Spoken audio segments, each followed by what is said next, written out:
Good morning, and welcome to today's Healthy Aging Lecture, Social Security and Well-Being in Retirement with John Leitner, PhD.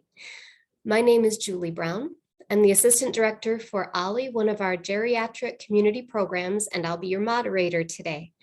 I'd like to thank the Department of Geriatrics, Turner Senior Wellness Program, Silver Club Memory Programs, the Osher Lifelong Learning Institute, or OLLI, the Turner African American Services Council, and IHPI, the Institute for Healthcare Policy and Innovation, for all their planning and support of this lecture series.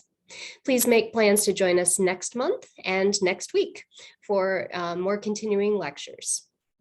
I have just a few housekeeping tips before we begin our presentation. This is a Zoom webinar. I'm sure most of you are familiar with Zoom by this point after 2 years of being in Zoom. But that being in a webinar means that you cannot be heard or seen. If you have technical difficulties, please enter those into the chat function. Jason Page, my OLLI coworker, is monitoring the tech portion of this webinar. So if you have a tech question, Jason will be there to answer it for you. The easiest thing to do, we've found, if you're having tech issues in a webinar, is simply to leave the webinar and then come back. Resetting, right?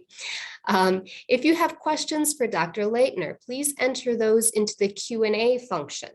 He will be answering those questions after his presentation around 11 o'clock. So again, if you have a technical question, please put it in the chat. If you have a question for the professor, please put it into the Q&A, and I will be moderating those when he's finished with his talk around 11. If you would like to use the closed captioning function, you will click the CC button at the bottom of your screen. And now I would like to introduce our speaker.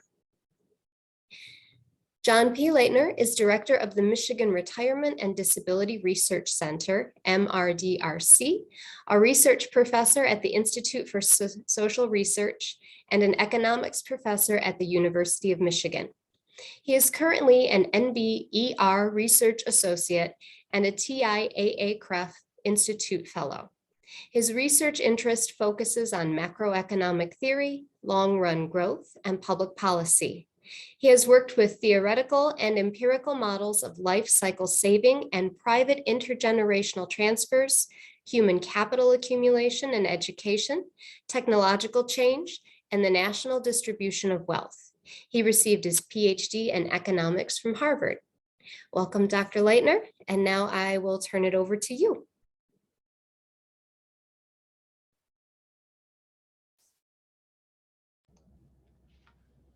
Great. Thank you, Julie. I'm pleased to be here. As Julie said, I'm a longtime professor in the economics department at University of Michigan.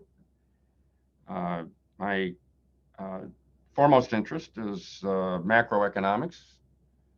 Of course, macroeconomics is the big picture part of economic theory. It's really got two parts. One looks at long-run growth.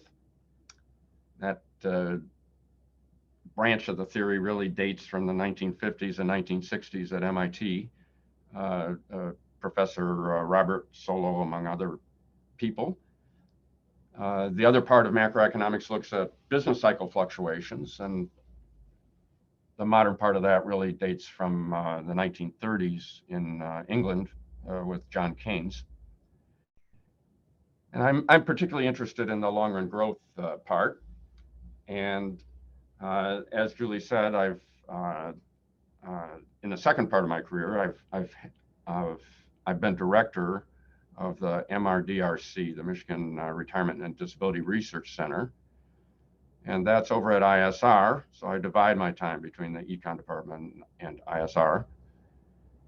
And the center is funded by the Social Security Administration. So right now there's 4 of these centers, and they're designed to sort of provide academic input in to Social Security related questions.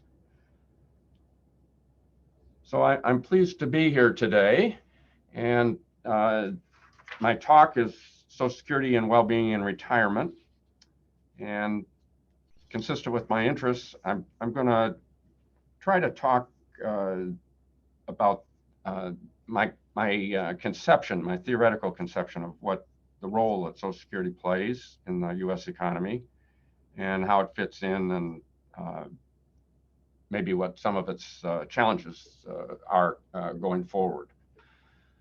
So I have a set of slides here. Let me see if I can share my screen, and I'll talk from those. So let's see if that will work.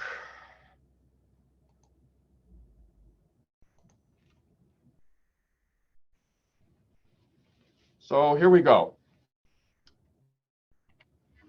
So We can't see your slides, Professor. uh-oh, let me start again then. So now is my screen shared? No.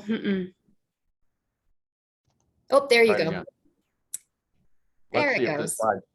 slide. I'm afraid that I'm going to have to fetch my slides here now.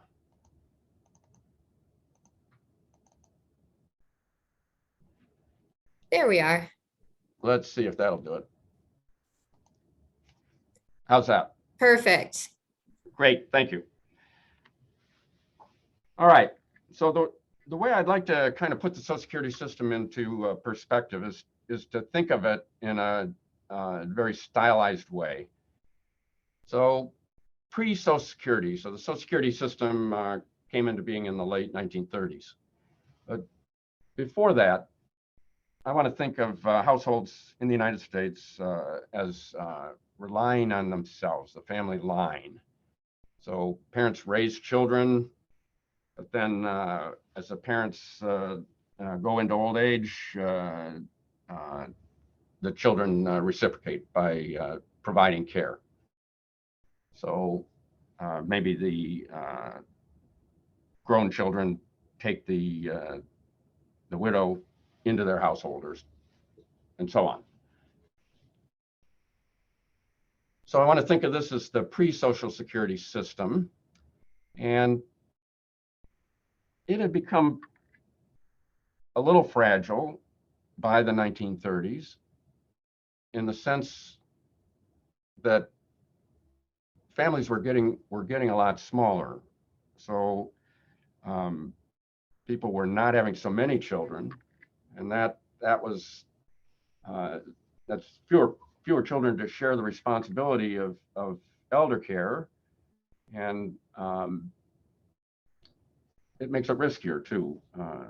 You don't have a margin for error.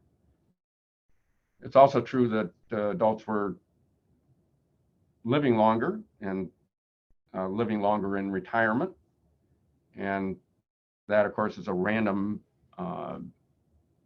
factor from family to family, but it can put a lot of responsibility on in some cases, because a survival period can be a long time.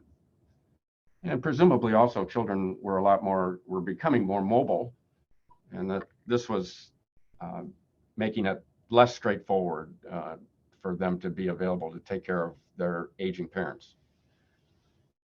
So if you look at the fertility rate, you can see the pattern. So this was not something that just sprang up in the 20th century. This graph goes all the way back to 1800. So it goes for 200 years. The blue line is total fertility in the United States. So that would be average number of children per woman over her lifetime in each of these years. So in 1800, it was 7.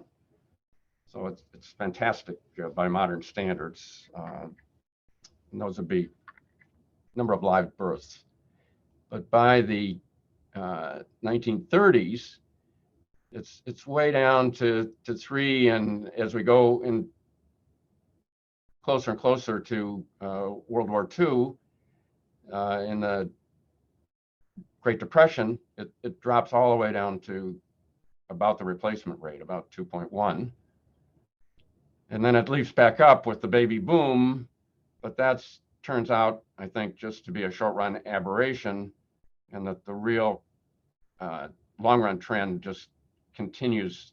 We could just overlook that baby boom, and it continues into the present, where the number of children per woman seems to have roughly leveled off for the last 30 or 40 years, a little under 2. So it's a little under replacement. So that's a big change. And as I say, it's not really a surprise in the sense that it's part of this long run trend. So then I want to think of Social Security as arising as a replacement or partial substitute for the system that I described before. And it just sort of formalizes it. So Social Security has a payroll tax, a percentage of your wages and salary earnings. And the system, as it starts, takes in payroll taxes and then turns around and pays those out as retirement benefits to people that are retirement age. And as I say, I want to think of the Social Security system as just replacing my stylized system from before. The children were going to take care of their parents, but now they're taxed, and the Social Security system delivers their transfer to the retirees. So what's the advantage of that? I think maybe the biggest advantage is that it provides an element of insurance. So instead of me having to rely on my own children, and I might not have any children, or I might have 1 or 2, instead of me having to rely on them, the system collects taxes from all the working people and then makes the distribution from that total pot to the retirees. And if I don't have any children, I can still get the transfer. Or if I have 4 and you have 2, I don't get twice as much. It makes it more stable for everyone. A very important feature of the Social Security benefits is that they are annuitized, another form of insurance. So once I start getting benefits, they continue until I die. And if I live for decades, I get them all that time. If I live a shorter time in retirement, they stop quicker. But that again spreads the risk, the longevity risk, over the whole pool, so that people that are living a long time are not placing special burdens on just their own family.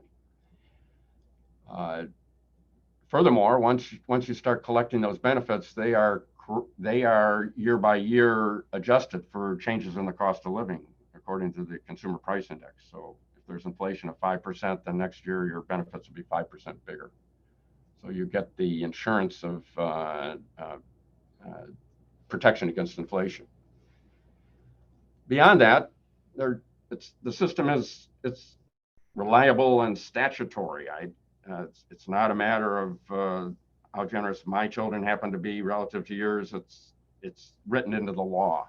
We know what we owe when we're working. We know what the benefits will be. We can compute them. So it provides more, not only insurance, but more just reliability and ease of planning, I think, as well. It certainly isn't a perfect substitute or complete substitute for the old system. The old system, children were providing not only financial support, they were providing time and hands-on support. And the old system was probably more conducive to that, or was undoubtedly more conducive than any government program like Social Security. so that the systemization and so on of the sport is more economics. Well, just to take a minute and talk about the system in a little more detail. So the system as it is now collects a payroll tax of 6.2% from people and another 6.2% from their employer. So it's 12.4 altogether. It's only on wage and salary income. It's only up to a cap, and the current cap is $147,000. So once your earnings go above that, you're only taxed on the first 147,000. At retirement, and people can say when they're retired, the system computes what's called the AIME, the average index monthly earnings, and basically what it does is it takes your 35 years of highest earnings within the system. Many of those earnings are way in the past, and it steps up the past earnings up to the year before you reach 62, up to the wage level the year before you were 62. And then based on those 35 highest adjusted earnings, it computes your primary insurance amount, and that formula is highly redistributive. So this will be your monthly Social Security amount benefit, and basically looking at your AIME, your average of your 35 highest earning years,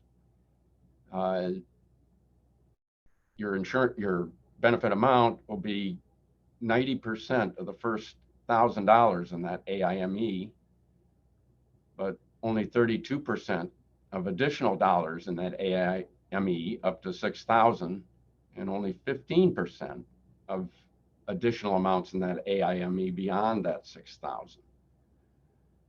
So it's those first dollars where you get a really nice return on what you paid in, basically, because that was proportional to your earnings.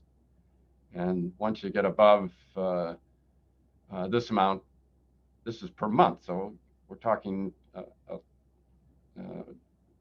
12 times 6,000 be 72,000, but you're only getting 15% per dollar above that. So it's an entitlement. There's no means test here.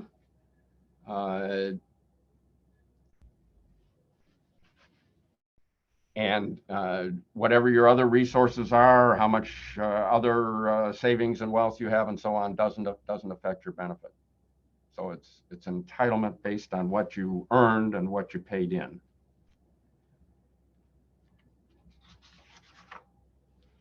As a theorist, the interesting things to me are the special features of the Social Security system. So the most obvious feature to me is that it's a pay-as-you-go system. So it's a pay-go system. The Social Security system has a trust fund, and the mechanics are, in a given year, it collects payroll tax from the working people and deposits them into the trust fund, and then it writes checks for benefits out of the trust fund. So the trust fund is like a checking account. But like a checking account, it doesn't have tons of money in it. It's just a pass-through.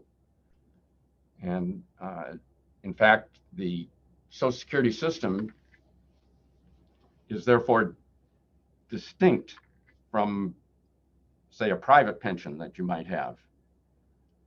So at the University of Michigan, we have a TI-CREF defined contribution pension plan for employees.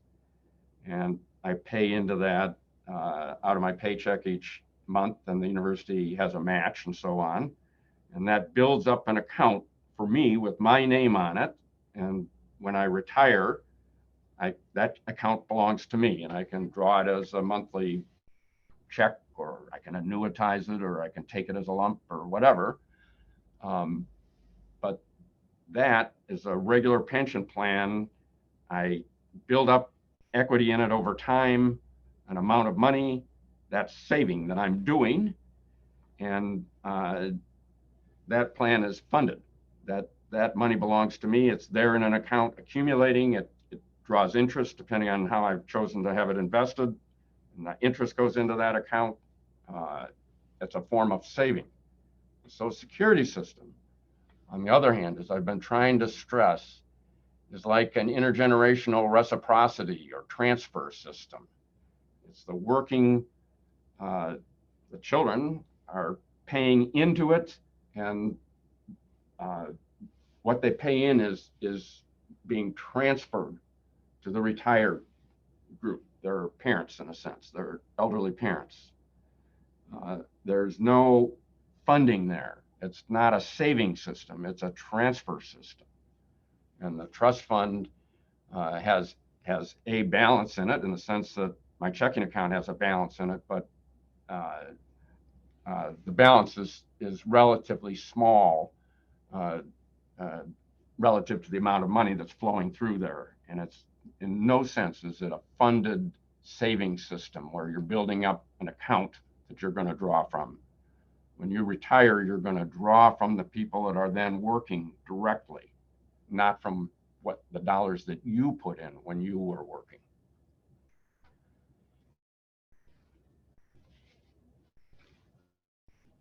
One of the features of the Social Security system is then that since there's no actual funding there, there's no accounts building up, there really isn't appreciable interest income of any kind going in and making my benefits bigger than they would otherwise be.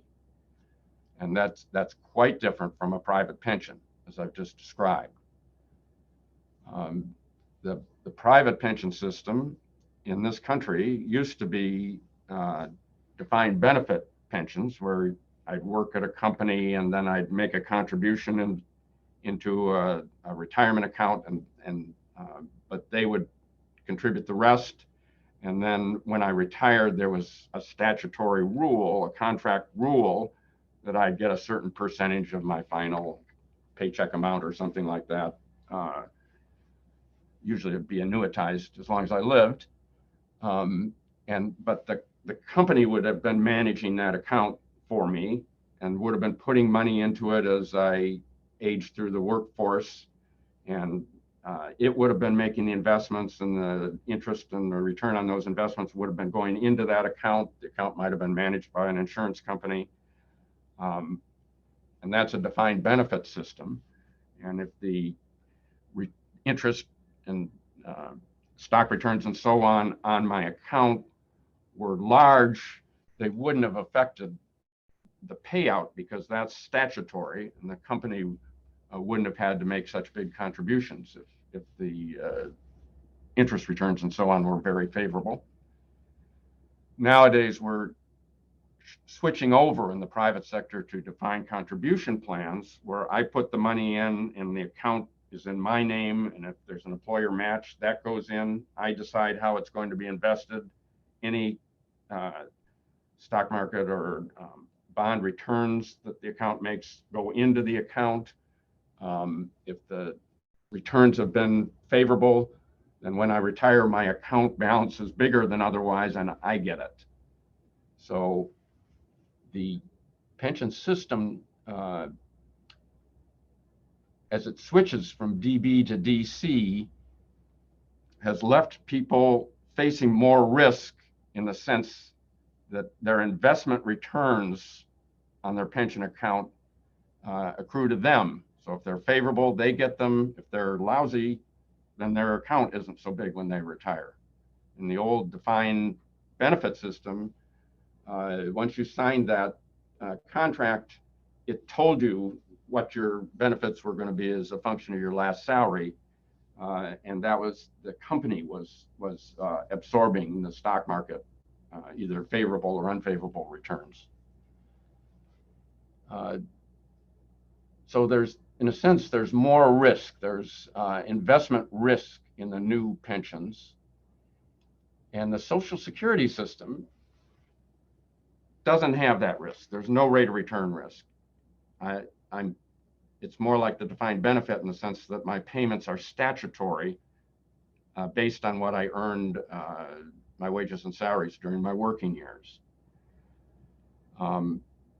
And I think that's also interesting. It means that in the world that we're now in a sense, the Social Security system provides more diversification that in the sense that its payout is not dependent on how the stock market does or how high interest rates are. Whereas these DC pensions do have that risk to them. But the Social Security system, as I said at the beginning, I think partly arose because of demographic changes, namely smaller family sizes. And another feature of the Social Security system is it remains vulnerable to those demographic changes. And that again is because of its pay-go nature. Since with a private pension, as the University of Michigan defined contribution, I put money in an account. When I retire, I get the money that's in that account. It belongs to me. How many children I have, or how many children there are, how many young people there are in the economy, how many working people relative to retirees and so on, doesn't make any difference. That what I put in plus the investment results are what I get out. With Social Security, there is no account, there is no funding. What I'm going to get is a transfer from working people when I'm retired. If people have smaller families and there are fewer working people relative to the number of older people, retired people, the Social Security system is going to get under stress. It's given me a statutory benefit, and it's going to have more trouble being able to pay that if there are fewer working people per retiree at the time I retire. So it doesn't escape the fragility and the vulnerability to demographic change that the old system has. It provides transfers like the old system and with insurance and so on by operating as a big group. But it still is going to have problems when birth rates fall. From my picture, they have been falling until very recently. They seem to have stabilized at a relatively low level relative to what they were in the past. And as they fell, the system kept coming under stress to be able to meet its statutory payouts. In the early 1980s, the federal government established a commission that was headed by Alan Greenspan. So it's often called the Greenspan Commission. And it was charged with adjusting the system so it could remain solvent, despite the fact that the birth rate had fallen and that people were living longer than when the system was established. And the commission is a bipartisan commission, and they recommended various changes to the system. And those have remained in force and have kept the system solvent for the 40 years since then. Some of the bigger changes were they moved the age for full retirement benefits from 65 progressively up to 67. And that's just running its course, finishing its course right now. And So to get full benefits, people have to work longer, and that obviously helps the solvency of the system. Another change, a big change, was they made Social Security benefits part of the income tax base. So they're not subject to the full income tax that other types of income are, but they're partially taxed. And the revenues from that, the Treasury gains from taxing retirees' Social Security benefits via an intergovernment arrangement, are passed back to the Social Security system. And those extra revenues have helped the solvency of the system also. But the system, due to its nature, the fact that it's a pay-go system, remains vulnerable, just as my original system, to demographic change. And that's something that we need to keep in mind. The changes in the birth rates may have leveled off, but nobody's arguing that they're shooting way up. So, and longevity increases in longevity are uneven. Nevertheless, the long run tendency has been longer lives, and as long as there are falling birth rates and or increasing longevity, the Social Security system, due to its nature, is going to require adjustments from time to time. I'll come back to that in a minute. A final sort of meta characteristic of interest is that the Social Security system is really highly redistributive in its benefit structure. So the payroll tax is actually a little bit regressive, or somewhat regressive. It's the same 12.4% applies to everyone up to the cap. But if you're above the earnings cap on your wages and salaries above the earnings cap, you don't pay any payroll tax. So the rich people get off easier in that sense. So the tax is regressive, but the benefit formula, as I just went through a few minutes ago for the PIA, is really highly redistributive. It really favors the first dollars of your average earnings a lot more than the higher dollars. So if you look at the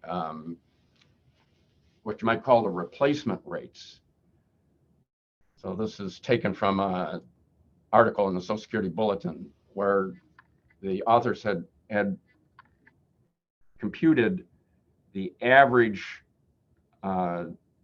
replacement rate, the average the size of a person's Social Security retirement benefit relative to what he was making, or he or she was making, in his last 5 years on the job.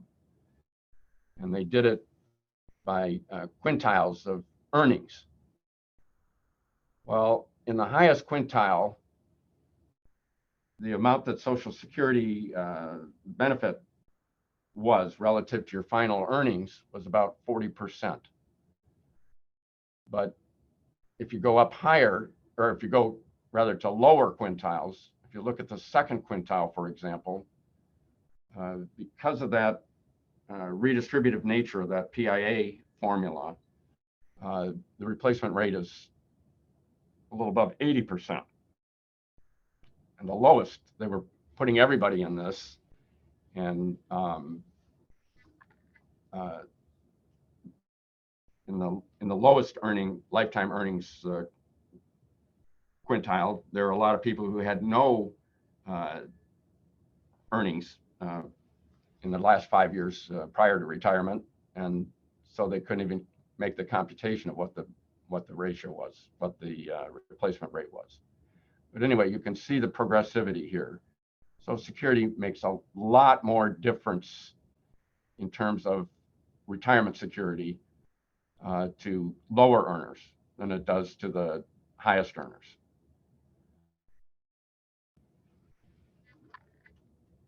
A second way of thinking about progressivity of the benefit structure is to think about poverty rates. So this is a table taken from U.S. Census Bureau study, and these are poverty rates for different age groups. So the age group 65 and above, the retirees are this red line, or kind of reddish purple. And you can see the poverty rates a while back, 50 years ago, were noticeably higher for that group than for the working age people, who are the green line, 18 to 64-year-olds. But as we move along more recently, the poverty rates for both groups are, I don't know, 10 to 15%. And recently, the retiree group is noticeably lower than the working age group. And its poverty rate is down to about 10%. The blue line is for children, people under 18, and you can see their poverty rate is quite a bit higher. So in terms of poverty status, you might expect to see the retired people with a much higher rate than the working age people, but that is no longer true. And I think a part of the reason for that is being the success of the Social Security system with its redistributive formula. So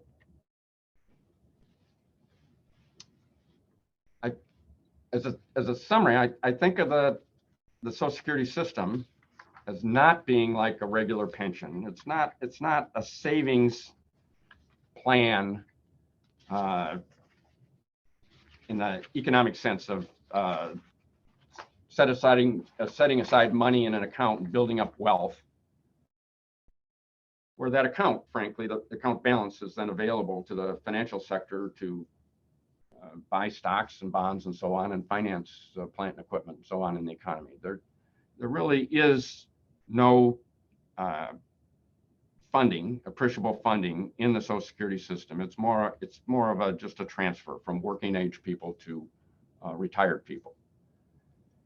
When the Greenspan Commission made its adjustments in the early 1980s, it was very focused on the baby boom and the stress that the retirement of the baby boomers was going to make in the future. And the rules the changes that it put into place actually made revenues outstrip benefits for a while. And the trust fund did build up a balance. It built up a balance of almost $3 trillion. So it's a fair amount. But now we're in the stage that they were planning for, where the baby boomers are retiring. And so benefit payments are growing rapidly. And that balance in the trust fund is projected to be extinguished in about 12 years. I'll come to that in a minute. But basically, the long run equilibrium for that system is to have virtually no funding in it. It's a reciprocity system between the young and the old, rather than a regular pension. It is true that when I went through the rules for computing benefits, you take your 35 highest earning years, but you can step up the ones from the past up to the equivalent current wage at your retirement date. So if wages in general are 10 times higher than they were 30 years ago, then earnings that I had 30 years ago, I can multiply by 10 when I put them into that AIME formula. So as technological progress raises wages, raises standards of living, it does raise the benefits that people will get when they eventually retire in the Social Security system. And that ability to step up your previous wages and computing your benefit formula means there is some return, and it's like an interest rate, because those old contributions can be stepped up, reflecting the technological progress. So if you think of technological progress as raising wages, say 2% per year, your Social Security benefit reflects that. It's as if you're getting a 2% interest rate on your early contributions. That's a long way from what you would have expected to have made in the stock market if you invested your, say, your defined contributions into an account and had the account balance invested in the stock market. So the stock market, even correcting for inflation, might return an average of 8% over a very long period of time. Government bonds, very safe government bonds, might return 2% above inflation over a long period of time. The Social Security system, from your point of view of the return that you're getting on your early payroll taxes, is more like you invested in those very safe government bonds. Of course, now let me go back for a minute. If you're taking your defined contribution pension and putting it in stocks, you're bearing the risk that the return there might be very high, might be something like 8% over the very long run, but it won't be even. And there are some years when the return is negative and appreciably negative.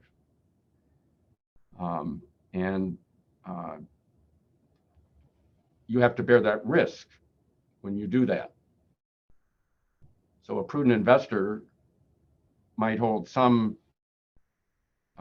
bonds where you don't have that risk of negative returns, as well as stocks. And you might think of your Social Security as being part of that safe investment.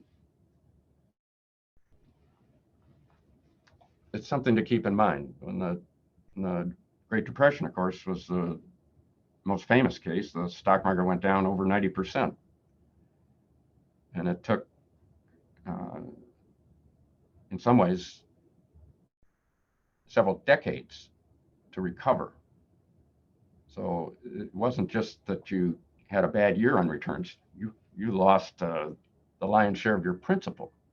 And it took a long time to recover. If you're talking about retirees, it wouldn't have recovered in time to help much with retirement.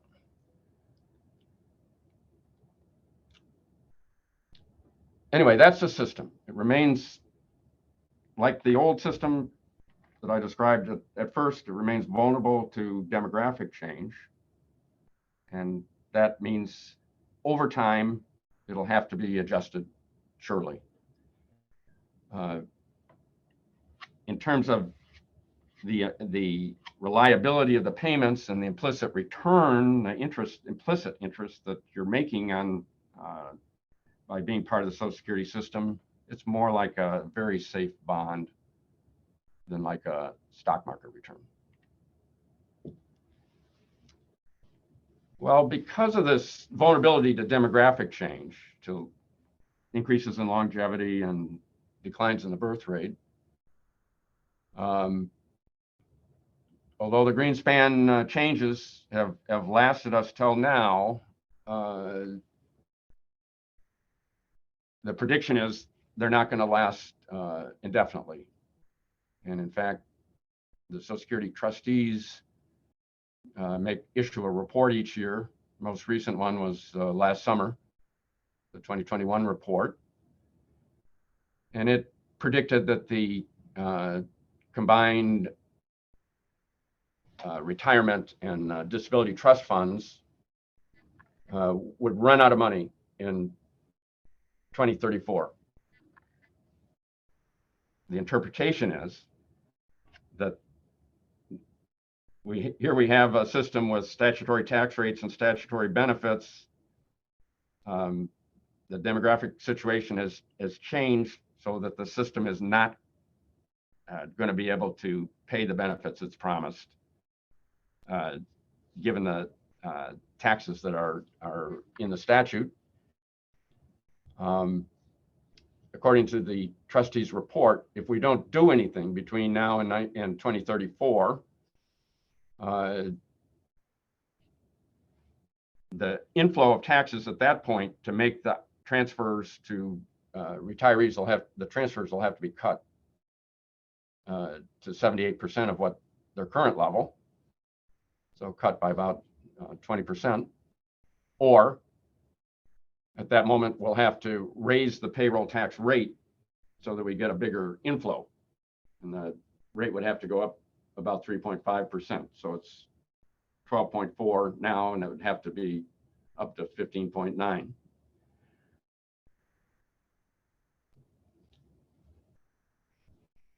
In terms of the effects of COVID, so this recent report reflects the last couple of years of COVID. It seems like the COVID is making the projected insolvency problem more serious, so that the projected date by which we have to do something or face some cuts here or changes has moved up from 2035 to 2034. So it's moved about a year closer. So basically what that's saying is the COVID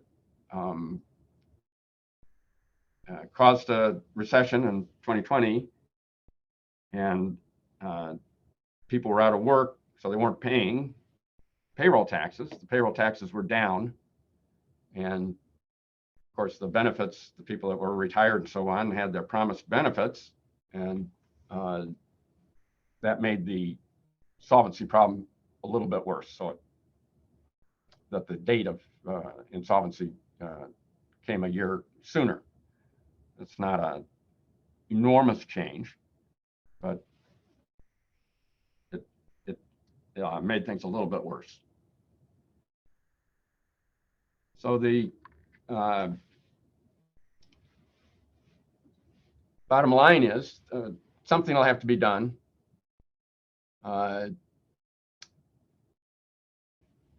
It will take some political will.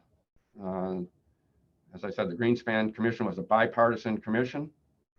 I think probably it amazed people at the time that it was able to agree on changes and give us 40 years of solvency. But something like that will be needed.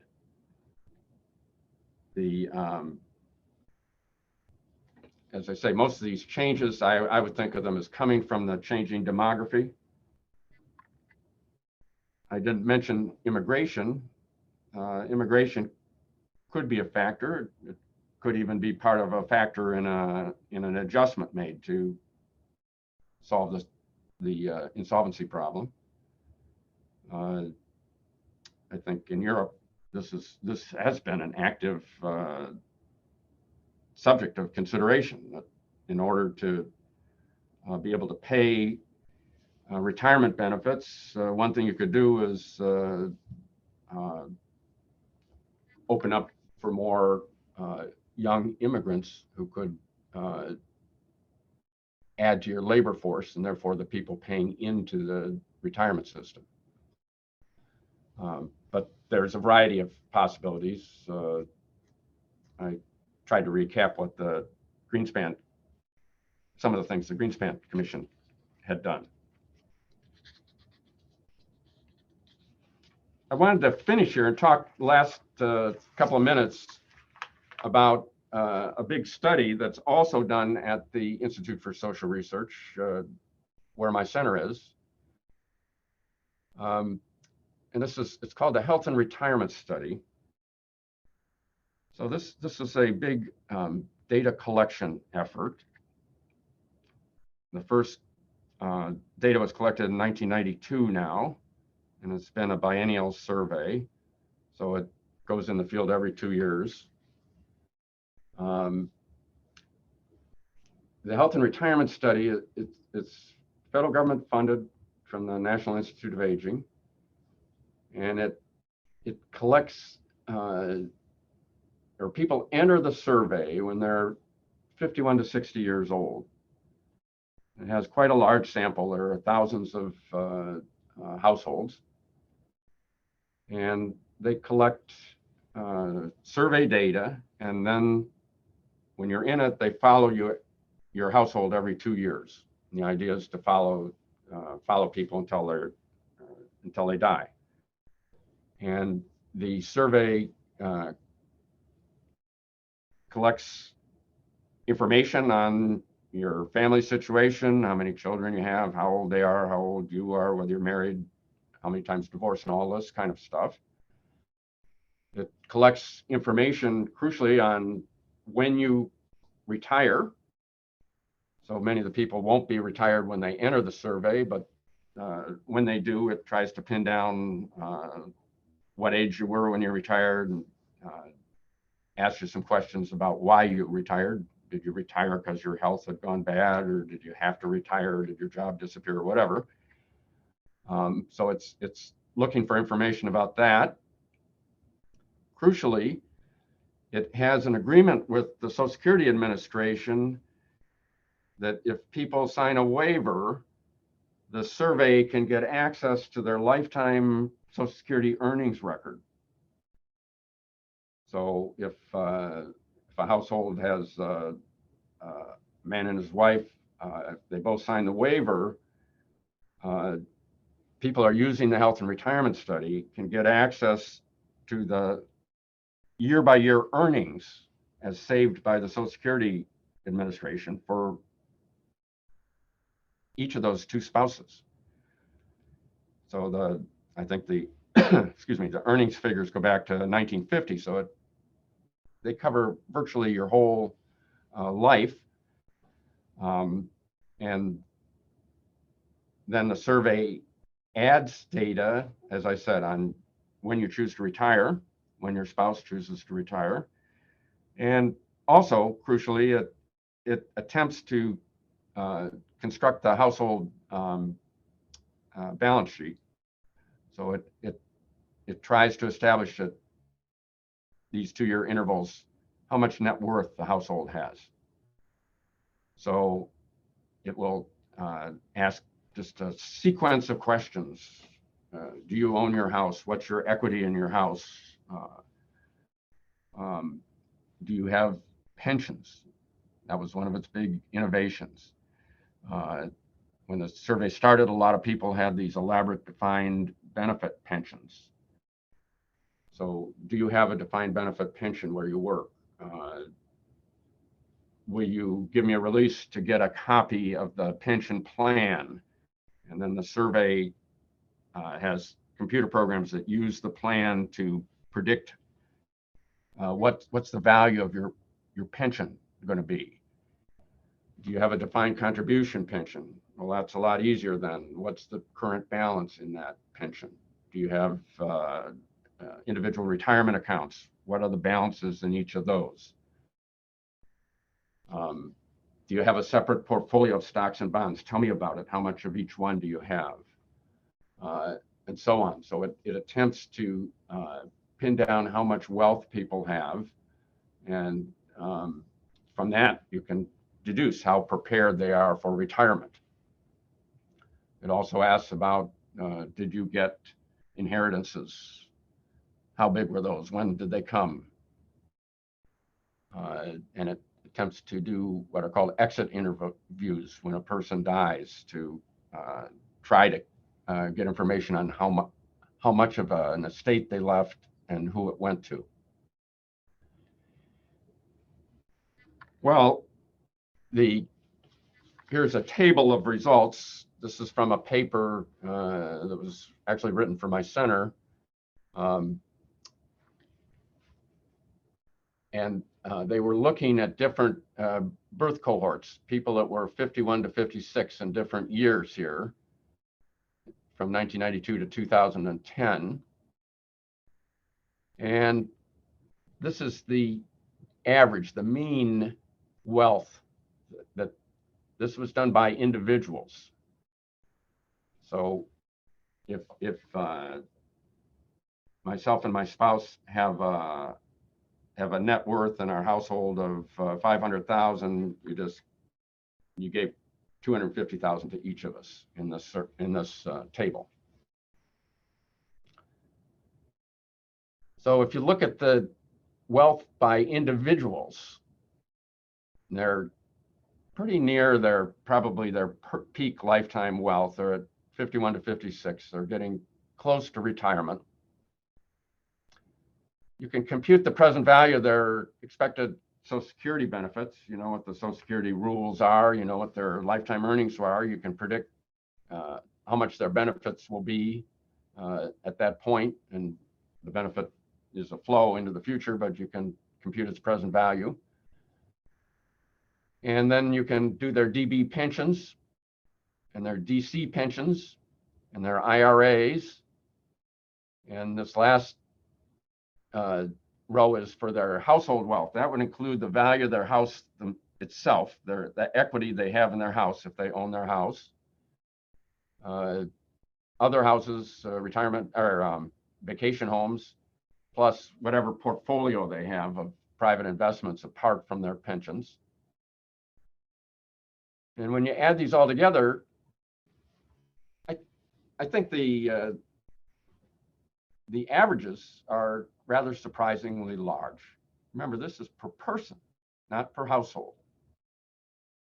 And these are in 2010 dollars. So the average amount per person back in 1992 was a little over 400,000. It had actually gone down a little bit in 2010, but remember 2010 was a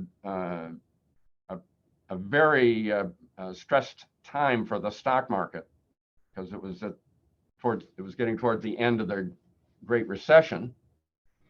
So we might go back a little bit to 2004 to avoid that. Was a kind of a short run anomaly. If we went back to 2004, it was up to about 450,000. So that means a couple on average, where we weighted the population to reflect the United States as a whole. And on average, a couple in that age range would have had almost $1 million worth of net worth when you take into account the value of their Social Security benefits. Of course, in the United States, when you reach 65, you also can have Medicare. And we could have computed the present value of that, and that would have added some more, maybe, I don't know, 60 to 100,000 more. But what you find is that on average, there's a it's a rich country, and these are rich cohorts.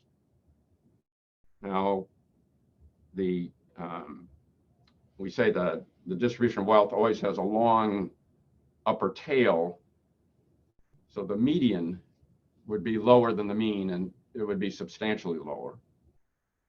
Nevertheless, I think the overall amount, it seems impressive.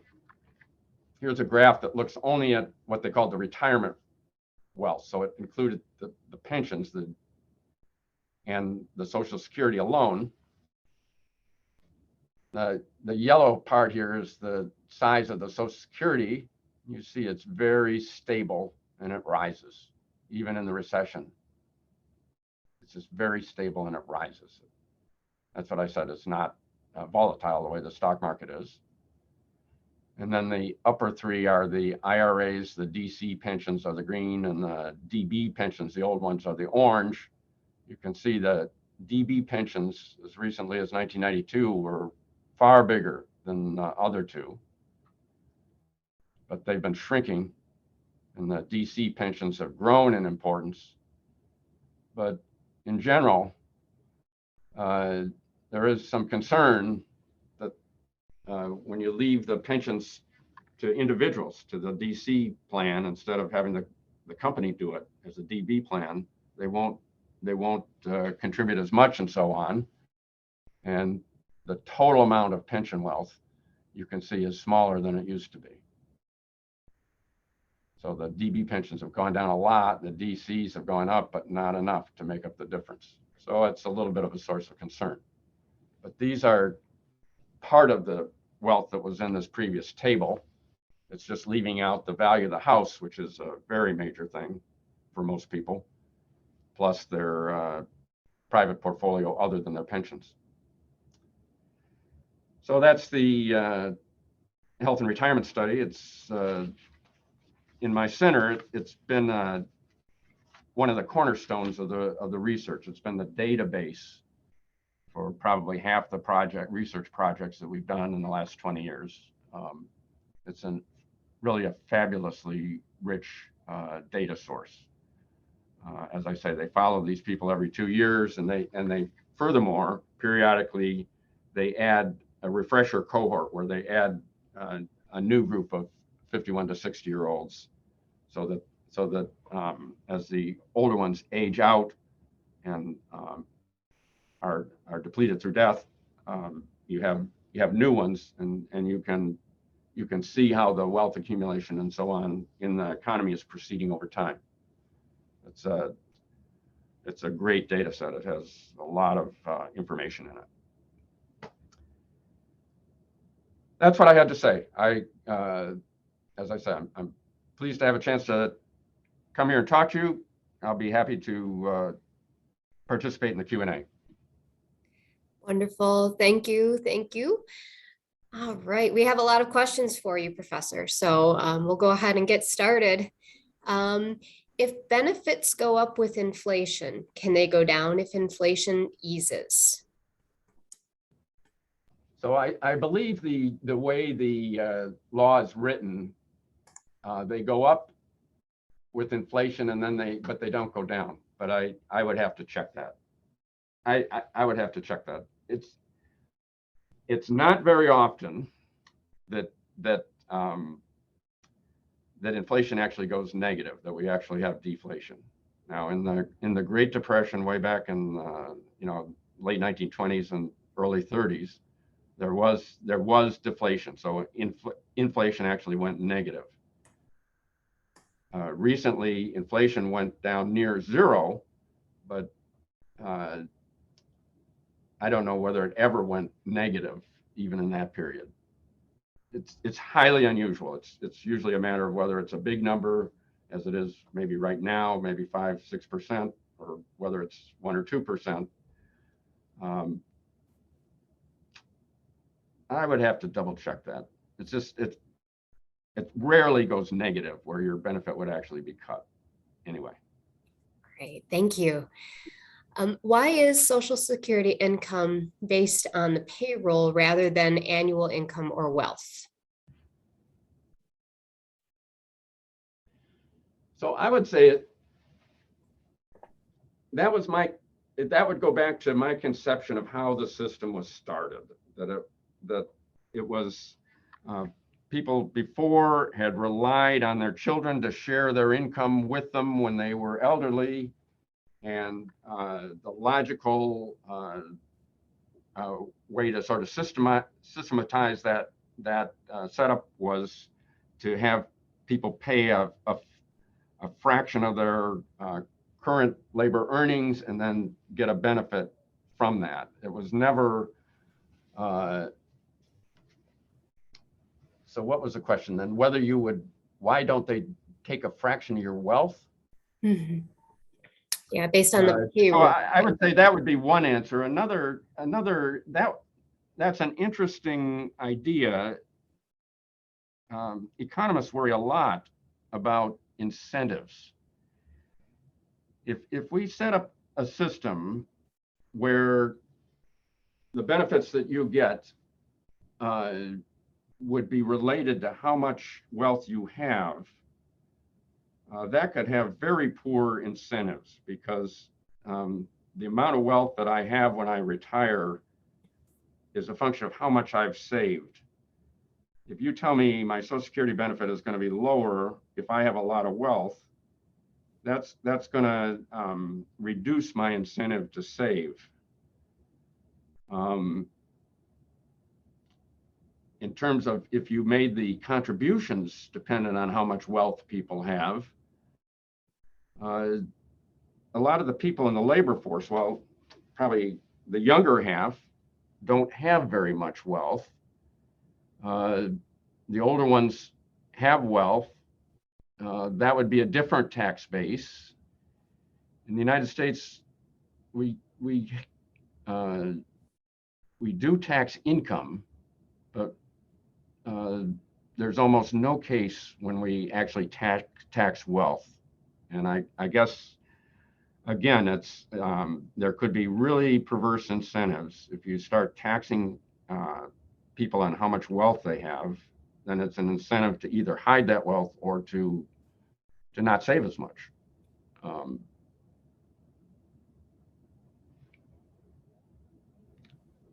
That would be my answer. Thank you. Thank you. Do working people coming into the country via immigration and paying into the Social Security also factor into your calculations for supporting the system? So when I reported from the trust fund report for 2021, they take all this into account, and believe me, they try to predict immigrant flows and so on. So the expiration date coming up and so on for having to do something about the trust fund solvency takes careful account of that. Now, when I was discussing immigration briefly, I was thinking from a policy standpoint, that could even be factored into immigration law. And I have heard, especially in Europe, papers where people consider the possibility of doing that, where instead of determining how many immigrants we're going to have based on people seeking asylum or whatever, they might try to think about let's adjust our immigration flow or number of permits to think about changing the age distribution and getting more people in the labor force relative to retirees or something like that. And I was thinking about a conscious policy. But when the trust fund is making these annual reports about impending insolvency, they do take account, and they make the best predictions they can about what immigration flows will be in the future. Great, thank you. So this person's asking about a specific situation, specifically how Social Security treats widows, or it could also be widowers, the surviving partner. When this person's parents when their father died in the 80s, the mother had to choose between his Social Security or hers, even though she still had all of the same expenses. Is that still something that's true today? So that was giving the person that option has been a longstanding part of the Social Security system. So my wife worked and she contributed to Social Security. She has Social Security benefit. I am not retired. Nevertheless, I'm drawing my Social Security, and I have a benefit. If her benefit was less than half as big as mine, she could choose, or we could choose together to take 1.5 times mine. If I was deceased, she could take mine or hers, whichever was bigger. And that's a benefit for the surviving spouse to be able to choose the bigger of the two. I think that's what you're asking about. Well, she was saying that, the mother still had all of the same expenses, but then, she would be losing out. So maybe what they're asking about is, so the mother and father, even if if this was back a while and hadn't been in the Social Security system herself, maybe she didn't work, she could have had half again. The pair of them could have had 1.5 times the man's benefit. But when he dies, she can have either hers or 1 time his. And so it drops from 1.5 if she has no benefit to 1. And that is an issue if the money was being used to support the household and regular bills and so on that don't stop just because there's 1 instead of 2 people. And the system was designed with the idea that when there were 2 of them, they needed 1.5 times the benefit, but they could get by on 2/3 as much when only 1 was alive. These are the issues that the people that designed the system had to confront and think about. And of course, the system would be that much more expensive to operate if you allowed the 1.5 rule to continue after the 1 died. And that would be a judgment. You'd have to have higher taxes or something to support that, or cut the benefits in some other way. It's a judgment. This question kind of goes along with that. It's related. What about the women who do not have 20 to 40 years in the workforce and were homemakers, but are married or widowed now? So you would get your husband's, you get his benefit. As I say, when he dies, you can have either yours or his, so you get his benefit. The rule is that when you're computing somebody's Social Security benefit, you take the highest 35 years of their earnings. So if you had somebody that was in and out of the labor force and had only 10 years of earnings, you take the highest 35 years, there'll be 25 zeros and 10 numbers. And so the average and the benefit will be smaller than if they'd worked all those 35 years. But if it's a wife and a husband, and they're both alive, as I say, the wife could choose either hers or half her husband's, and plus the husband's. And after he dies, she can choose either hers or his full benefit. And so they're trying. That was the original conception. The system was set up back when market work for married women was far less common than it is now. And that was the special treatment that they were trying to have to protect widows. Great, thank you. Have the actual formulas for contributions to Social Security at 6.2% changed recently? And likewise, has the actual formula for payout changed recently? So the 6.2 for both you and your employer has been enforced for quite a while. If you go back to the history of the system, it would have been lower. If you go back decades, back towards the beginning years of the system, it would have been lower. When the system was first set up, the benefits were lower. People didn't live past 65 nearly as long as they do now, and we were coming out of the higher fertility period, so there were more young people relative to the number of older people. So the system has had to adjust, and the taxes have gone up because of that. But it's been a fair while now since the 6.2 changed. Great, thank you. So somebody asks, once a trust fund is exhausted, isn't it true that people will still receive retirement income, perhaps at a lower level? Yes, that was my 78%. So if nothing was done and we got to 2034 and the inflow isn't big enough to cover the benefit outflow, and if they stuck with the same taxes, they'd have to cut benefits, and the benefits would be on average 78% of what the statutory amount is now. So it's a 22% cut. Right. And doesn't inflation in adjusted bonds further reduce private investment risk for retirement? So the Social Security system, one great thing about the benefit flow is once you take it, it lasts as long as you live. So it's an annuitized stream.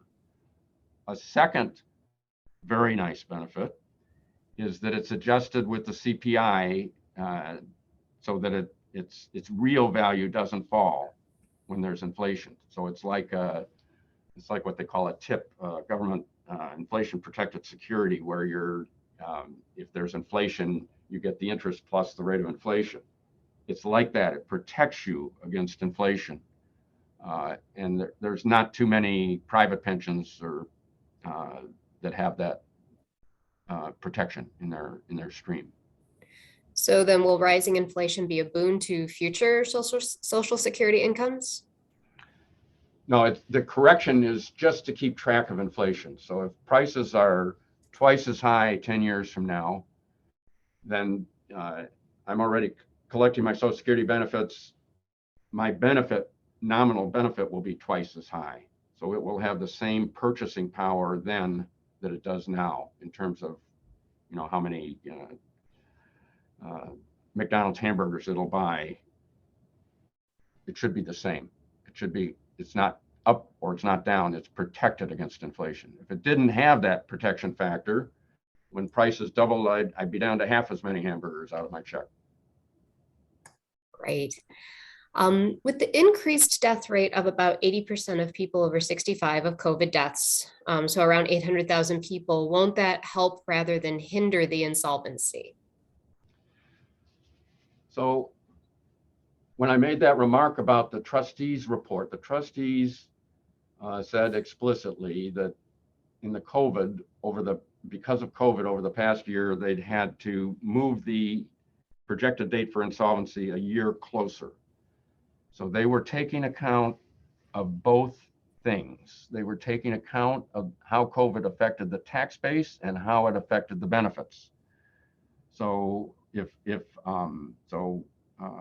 COVID took a rough toll of older people, and to the extent that they died sooner than they otherwise would have, the Social Security benefit stream was reduced, and that would have helped the solvency problem from an accounting standpoint.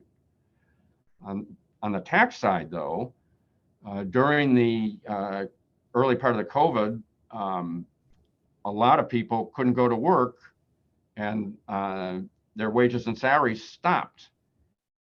And so the inflow, the tax revenue to the system went down.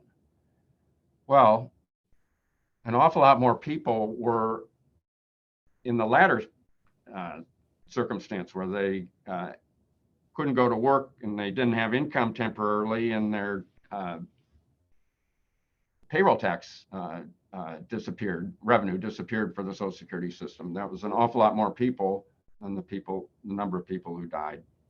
And so the effect was from the net effect reflected the loss in tax revenues, which made the solvency of the system worse. But those calculations took account of both things. Why is there little discussion about raising the cap of 147,000 of annual earnings that Social Security taxes are applied to, rather than just talk of raising the Social Security tax rate?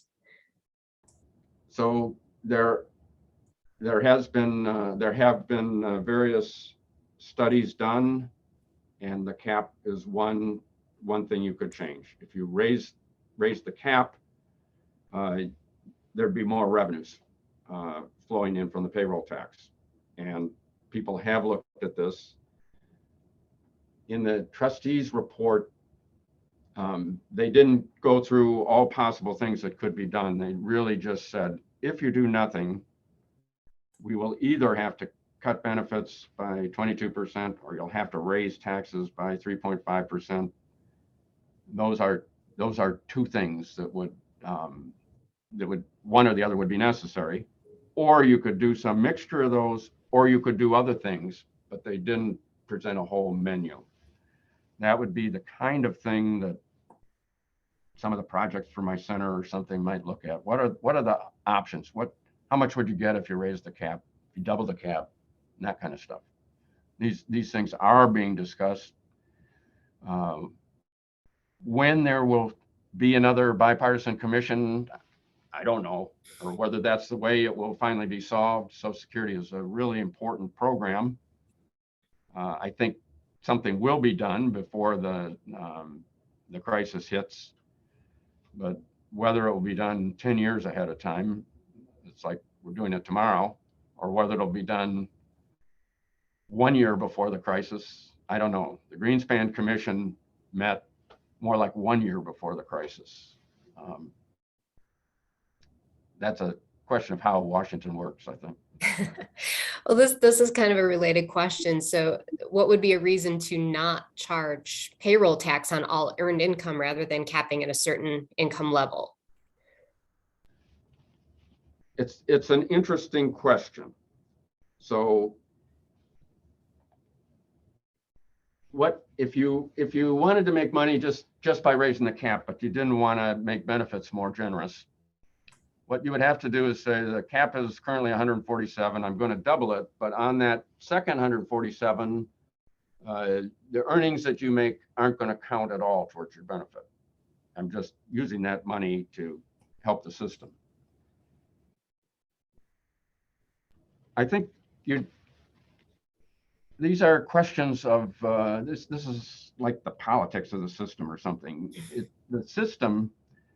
A nice thing about the system, from my point of view, is it includes everybody. It's a system for all working Americans, basically. So we're all in this together. The trouble with raising a cap in that way and saying I'm going to charge this group more without giving them any benefit for it is you're saying I'm emphasizing the redistribution here rather than the fact of that we're all paying in and we're getting benefits in proportion to what we paid in, even if it's not a linear proportion. And you'd have to think about how the system fares in terms of its popularity in the political arena, sort of, if you do that kind of thing. So these are judgments that I assume there's going to be a bipartisan commission to solve the problem. This is the kind of thing they'll have to consider. Am I tampering with the popularity of this program? Am I compromising the popularity of the program by doing something that would help, but it might be antagonizing some group of people in terms of how much they favor the program. But changing the cap will certainly be discussed. I can predict confidently. Does Social Security penalize for applying for benefits after 70 years old? No, and suppose the full retirement age now is 67. If you postpone until you're 68, recognizing the fact that now you're going to get benefits for a shorter time, they will raise your benefit, and there's a formula. They will basically say, if you postpone for a year, we'll give you 8% higher benefit after that. And if you go to 69, it'll be another 8%. And if you wait until you're 70, it'll be another 8%. If you wait until 71, nothing more. So 70 is the limit for getting a higher benefit by postponing it. So when you reach 70, you should take your Social Security benefit, whether you're working or not, because there's no advantage in waiting for it. In postponing it, you're not going to get more. But if you're 68 and you think, I'm in pretty good health, I'll postpone it for another year or 2 years, then I'll get 8% for more once I start collecting it. And that's quite a bit. But there's no gain after 70, so I would take it after 70. Who are the groups and organizations that are working to actively influence Social Security policy in order to improve solvency? Geez, there's just a myriad of groups, AARP and beyond, and they all have sort of different constituencies, and they all have things that they especially care about. So there's just a myriad of groups, huge number of groups. It's so much money at stake. So here's a question dealing with the current job market. So if the general trend is for the current generation not to enjoy permanent employment as before, having transient jobs, how does this affect the economy and Social Security solvency?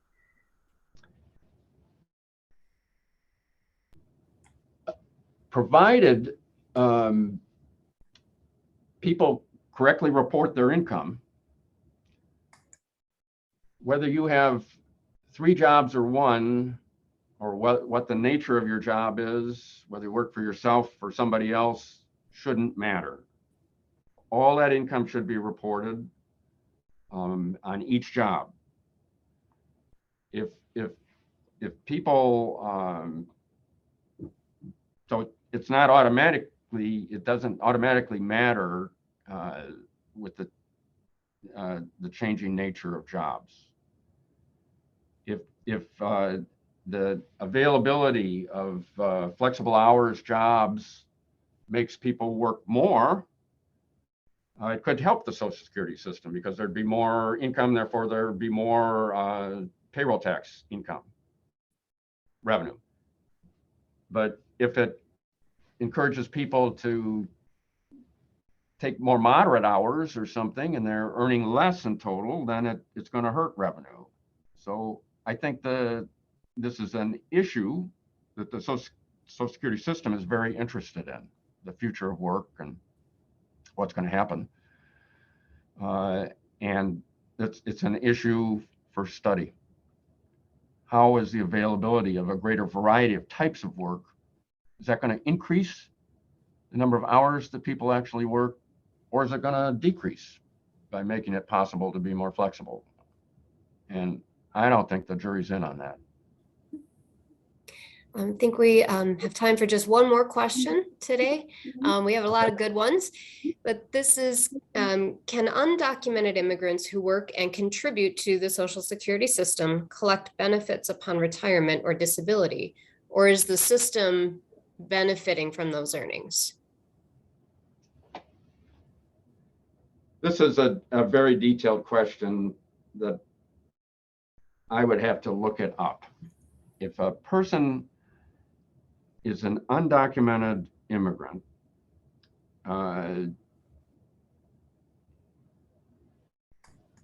one possibility is they take a job under the table and don't, and it never, the money never gets registered with any tax authority. Another possibility is that they purchase a bogus Social Security number and give it to their employer so that the employer can say, I'm legally paying the Social Security tax, and I don't see anything, not any reason not to hire this person. It all looks proper. Then the money would go into an account that doesn't mean anything, and the money would be lost to that person, but it would go into the system. So then it could be that they were supporting the system and they would never get benefits because that was just a bogus number. It really, there's no way to trace who paid that money. And I suspect that happens also. Now, what the dollar amounts are, again, there are people who study this, and it's a very difficult question because just by the nature, if they're undocumented, they don't want to talk to you on a survey and stuff. But these are important questions. The role of immigrants in general is very important because of the sensitivity of the Social Security accounting and the solvency to the number of earners relative to retirees. And with the birth rate, it seems to have a life of its own. It seems to be controlled by bigger forces that are not just current. They look like forces that have been on for centuries, that work for centuries. So, but the immigration is something that can be changed with the law, and it could play a role here. It certainly does play a role in the population of the United States. The population of the United States keeps increasing, even though the birth rate for people that are already here is not at replacement, it's below. So that's a tremendously important, big thing for the United States. It's an important thing. And it could be a part of the debate about solvency and so on in the future. Great, thank you. Well, Professor, I'd like to thank you so much for taking the time to speak with us today, and for our audience. I know that we've had a lot of interested people. They're going to be looking forward to reviewing this recording. I know I am for my future as well, but thank you so much on behalf of the Geriatrics Community Programs and Turn Your Senior Wellness Program. Thank you to our audience for being here with us today. So wish everybody a good day. Get out, enjoy the beautiful weather this weekend here in Michigan anyway, and have a wonderful day. Thanks so much. It's been my pleasure. Thanks for having me. Thanks. Bye-bye. Bye-bye.